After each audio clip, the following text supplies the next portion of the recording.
মহাসপ্তমী, অসুর নাশিনী, দুর্গতি নাশিনী, মহিষাসুর মর্দিনী, দশপ্রহরণী মহামায়া, দেবী মহামায়া স্বর্গরাজ্যে যখন অশুভ শক্তির দ্বারা আক্রান্ত হয়েছিল তখন তিনি আবির্ভূতা হয়েছিলেন দেবী রূপে এবং মহিষাসুরকে বধ করে তিনি শুভ শক্তির উদয় ঘটিয়েছিলেন। ঠিক তেমনিভাবে মহাসপ্তমীর পূর্ণ লগ্নে আমার মায়ের আতুল চরণে প্রণাম জানাই।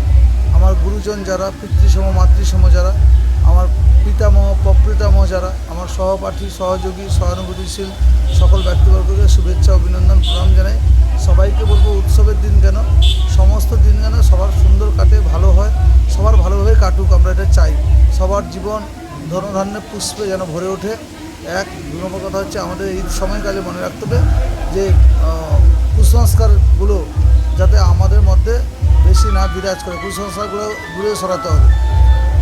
তো সেই জায়গায় দাঁড়িয়ে শুধু কুসংস্কার কেন, পরিষ্কার পরিচ্ছন্নতা রাখা, এলাকা শান্তি শৃঙ্খলা বজায় রাখা, মানুষের পাশে দাঁড়ানো, মানুষের সেবা করা, মানুষকে সহযোগিতা করা, মানুষের সহানুভূতি দেখানো, অসহায় মানুষের পাশে দাঁড়িয়ে আমরা মায়ের কাছে প্রার্থনা করি, মা তুমি আমাদের হৃদয়ে সেই শক্তি দাও, সেই প্রেরণা দাও, যে শক্তি প্রেরণা দিয়ে আমরা মানুষের সেবা করতে পারি, মানুষের ভালো করতে পারি, সমাজ কল্যাণমূলক কাজের মধ্যে দিয়ে সমাজের উন্নয়ন করতে পারি।